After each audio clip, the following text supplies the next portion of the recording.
Hello friends, welcome back to my YouTube channel arts students corner. कैसे हैं आप लोग? और उम्मीद है आप लोग की पढ़ाई बहुत अच्छी चल रही होगी, आप लोग भी बहुत अच्छे होंगे। इस वीडियो में मैं लेकर आ गई हूँ आपके लिए जो हमारा इंतज़ार था सेकंड बुक स्टार्ट करने का हिस्ट्री का, वो ख़त्म हो गया।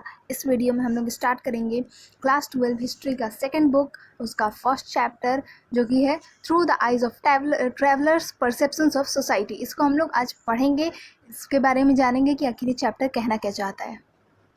फ्रेंड्स, बिना देरी के फटाफट से शुरू करते हैं। और उससे पहले एक चीज़, अगर अच्छा लगे तो लाइक कर दीजिएगा, अपने फ्रेंड्स के साथ शेयर कीजिएगा इस वीडियो को, और चैनल को सब्सक्राइब करना मत भूलिएगा। चलिए बिना देरी के शुरू करते हैं। तो ये है हमारा बुक, मैं दिखा देती हूँ पहले आप लोग को, और उसके बाद में चैप्टर दिखाती हूँ। फ्रेंड्स, ये है हमारा बुक, एकदम न्यू बुक है, बहुत सुंदर लग रहा है और देखने में बहुत ही अच्छा है। ये बुक फर्स्ट वाले से अच्छा दिखता है, इसका लुक है। अब हम बढ़ते हैं इस चैप्टर की ओर, जो कि है theme 5।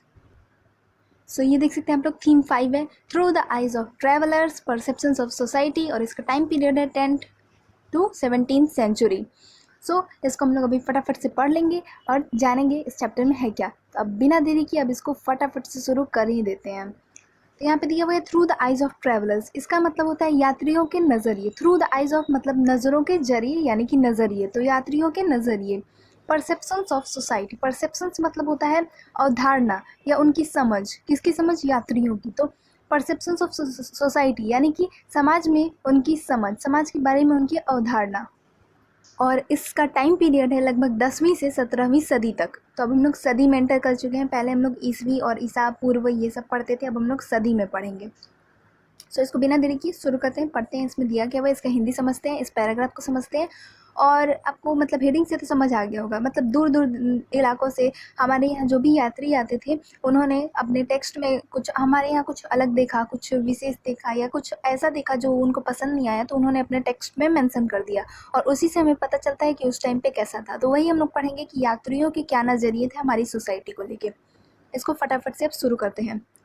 Women and men have traveled in search of work to escape from natural disasters as traders, merchants, soldiers, priests, pilgrims, or driven by a sense of adventure. तो महिलाओं और पुरुषों ने कार्य की तलाश में प्राकृतिक आपदाओं से बचाव करने के लिए व्यापारियों, सैनिकों, पुरोहितों और तीर्थयात्रियों के रूप में या फिर साहस की भावना से प्रेरित होकर यात्राएं की। तो ऐसे लोग जिनको कुछ काम की तलाश होती थी, वैसे लोग भी आ जाते थे हमारे तरफ, हमारे समाज में कुछ काम खोजने के लिए। कुछ व्यापारी बन के आ जाते थे, कुछ सैनिक बन के आ जाते थे, और कुछ तीर्थ यात्रा करने के लिए आते थे। जैसे कि हमारे यहाँ बुद्धिस्ट मॉन्क बहुत आते थे, और हमें बुद्धिस्ट टेक्स्ट से बहुत कुछ पता चलता है अपनी हिस्ट्री के बारे में।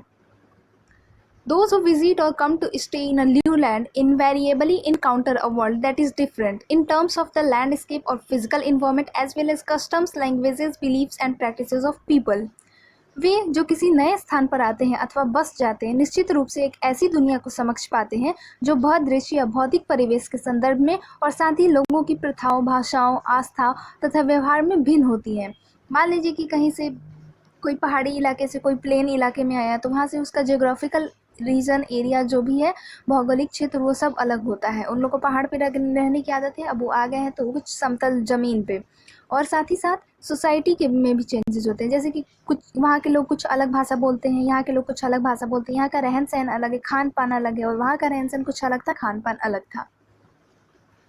Many of them try to adapt to these differences. Others, somewhat exceptional, note them carefully in accounts, generally recording what they find unusual or remarkable. इनमें से कुछ इन भिन्नताओं के अनुरूप ढल जाते हैं, मतलब कुछ यहीं पे रहने का सोच लेते हैं, बोलते हैं ठीक है यहाँ पे जो भी विषमताएं हैं सामाजिक, या उसको हम एक्सेप्ट करते हुए यहाँ पे रह जाएंगे।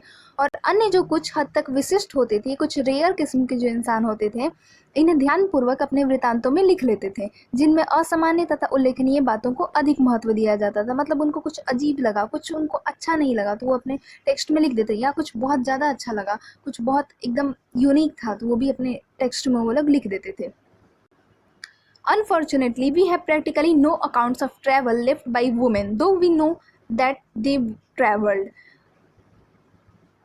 दुर्भाग्य से हमारे पास महिलाओं द्वारा छोड़े गए वृत्तांत लगभग न के बराबर हैं, हालांकि हम यह जानते हैं कि वे भी यात्राएं करती थी। यहाँ पे आप लोग देख सकते हैं पान लीफ दिया गया है, तो ये पान के पत्ते हैं, उसमें शायद लगाया भी गया जो भी पान बनाने में यूज़ किया जाता है, I don't know. The accounts that survive are often varied in terms of their subject matter. सुरक्षित मिले वृत्तांत अपनी विषय वस्तु के संदर्भ में अलग अलग प्रकार के होते हैं. Some deal with affairs of the court while others are mainly focused on religious issues or architectural features and monuments. For example, one of the most important descriptions of the city Vijayanagar in the 15th century comes from Abdur Razak Samarkandi, a diplomat who came visiting from Herat. जो मैंने underline कर रखा है वो लोग आप भी underline कर लीजिए, क्योंकि एग्जाम टाइम में यही अंडरलाइन वाली चीज़ ना हमें अच्छे से रिवीजन करने में हेल्प करते हैं.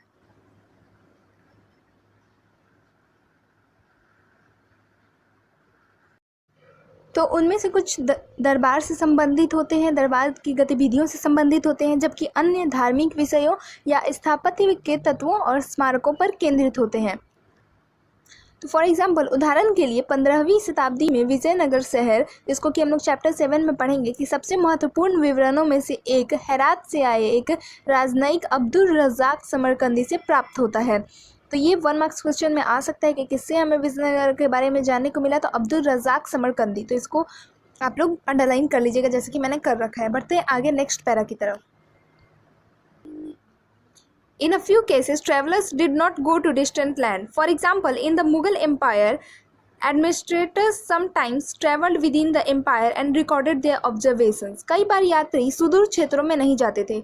उदाहरण के लिए मुगल साम्राज्य में प्रशासनिक अधिकारी कभी कभी साम्राज्य के भीतर ही भ्रमण करते थे और अपनी टिप्पणियां दर्ज करते थे. मतलब वो देखते थे कि हमारे समाज में कैसी कैसी मतलब विषमताएं हैं, कैसी कैसी समानताएं हैं, क्या हमारे बारे में लोग सोचते हैं. वो लोग वो घूम करके अपने ही एरिया में देखते थे, अपने ही एम्पायर में. और कुछ ऐसे यात्री होते थे जो दूर दराज देशों तक भी जाते थे. Some of them were interested in looking at popular customs and the folklore and traditions of their own land. और इनमें से कुछ अपने ही देश की लोकप्रिय प्रथाओं तथा जन वार्ताओं और परंपराओं को समझना चाहते थे. In this chapter, we shall see how our knowledge of the past can be enriched through a consideration of descriptions of social life provided by travelers who visited the subcontinent, focusing on the accounts of 3 men. तो इस अध्याय में हम यह देखेंगे कि उपमहाद्वीप में आए यात्रियों द्वारा किए गए सामाजिक जीवन के विवरणों के अध्ययन से किस प्रकार हम अपने अतीत के विषय में ज्ञान बढ़ा सकते हैं. और इसके लिए हम 3 व्यक्तियों के वृत्तांतों पर ध्यान देंगे. पहले हैं Al-Biruni who came from Uzbekistan 11th century. ये सभी अंडरलाइन कर लीजिएगा, ये सभी बहुत इंपॉर्टेंट है और आप लोग से रिक्वेस्ट करूँगी अपने साथ बुक खोल के जरूर बैठिएगा. Second, Ibn Battuta who came from Morocco in north western Africa 14th century and the Frenchman François Bernier 17th century. तो इसके लिए हम 3 व्यक्तियों के वृत्तांतों पर ध्यान देंगे. अल-बिरूनी जो 11वीं शताब्दी में उज़्बेकिस्तान आया था, इब्न बतूता जो 14वीं शताब्दी मोरक्को से आया था, तथा फ्रांसीसी यात्री फ्रांसवा बर्नियर जो कि 17वीं शताब्दी में फ्रांस से आया था. बढ़ते हैं नेक्स्ट पेज की तरफ. तो यहाँ पे ग्रीन कलर के बॉक्स में कुछ दिया हुआ है, उसको भी हम लोग पढ़ लेते हैं. As these authors came from vastly different social and cultural environments, they were often more attentive to everyday activities and practices which were taken for granted by indigenous writers, for whom these were routine matters not worthy of being recorded. पूरी तरह से भिन्न सामाजिक तथा सांस्कृतिक पृष्ठभूमि से आने के कारण ये लेखक दैनिक गतिविधियों तथा प्रथाओं के प्रति अधिक सावधान रहते थे.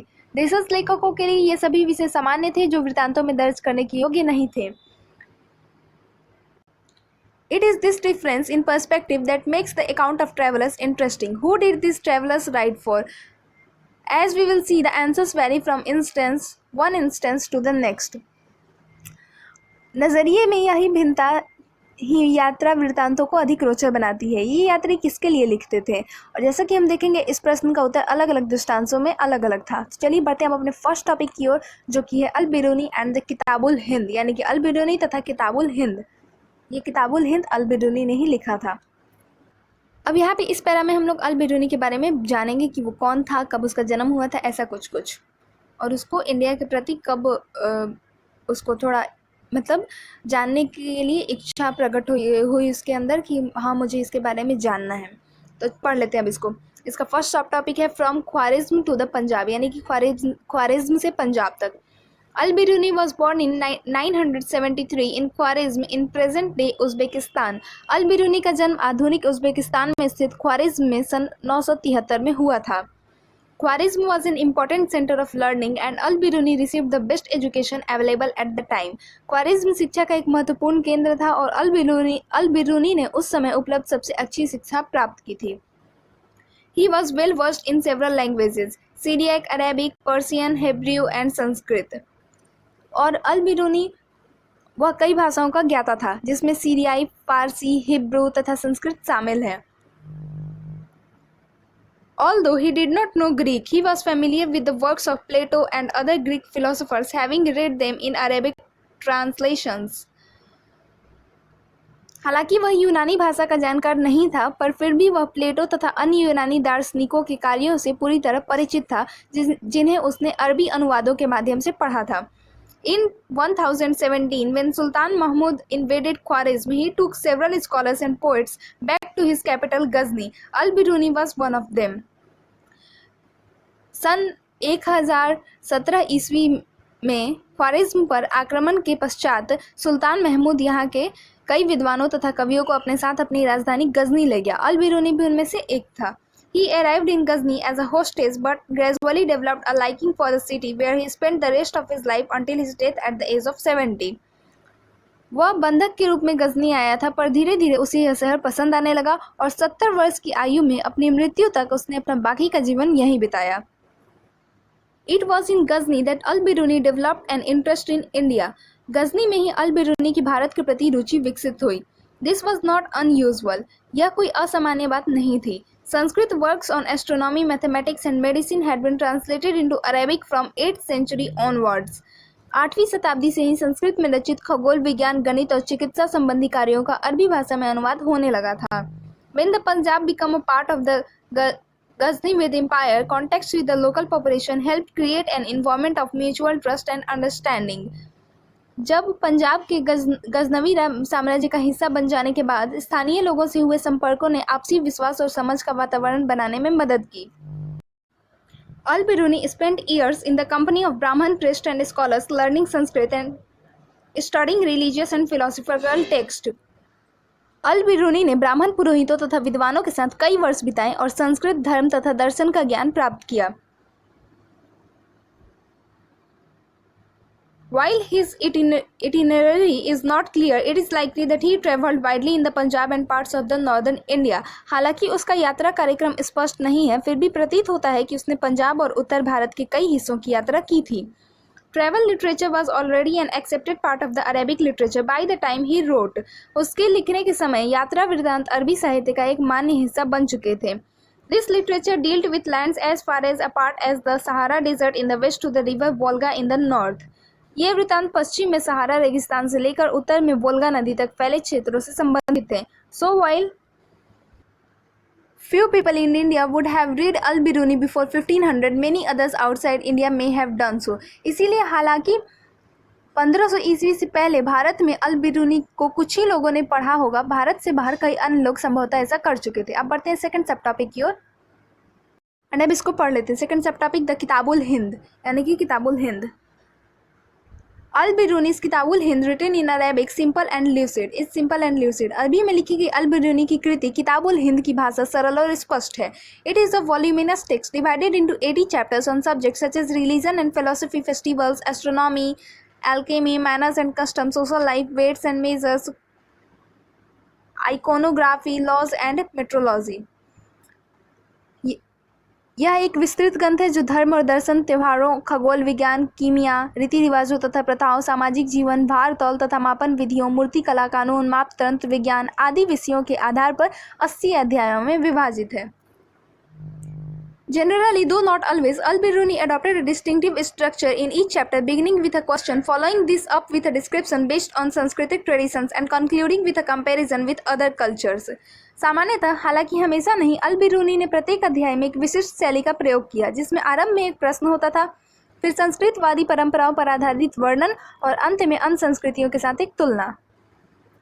Some present-day scholars have argued that this almost geometric structure, remarkable for its precision and predictability, owed much to his mathematical orientation.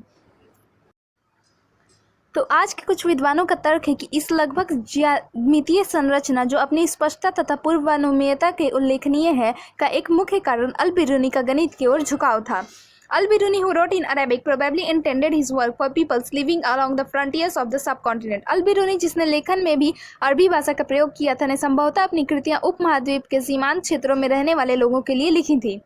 He was familiar with the translations and adaptations of Sanskrit, Pali, and Prakrit texts into Arabic. These ranged from fables to works on astronomy and medicine. However, he was also critical about the ways in which these texts were written and clearly wanted to improve on them.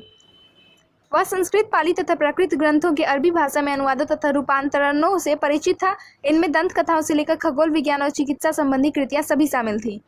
पर साथ ही इन ग्रंथों की लेखन सामग्री शैली के विषय में उसका दृष्टिकोण आलोचनात्मक था और निश्चित रूप से वह उनमें सुधार करना चाहता था. इस वीडियो में हम लोग केवल फर्स्ट टॉपिक ही पढ़ने वाले थे, वो कंप्लीट हो गया. नेक्स्ट टॉपिक हम लोग अगले वीडियो में पढ़ेंगे. उम्मीद है आप लोग को अच्छा लगा होगा. अच्छा लगा तो लाइक कर दीजिएगा, अपने फ्रेंड्स के साथ शेयर कर दीजिएगा, चैनल सब्सक्राइब करना मत भूलिएगा. और कोई डाउट होगा तो कमेंट सेक्शन में मुझसे पूछ सकते हैं, आंसर आपको जरूर मिलेगा. Thank you for watching the video.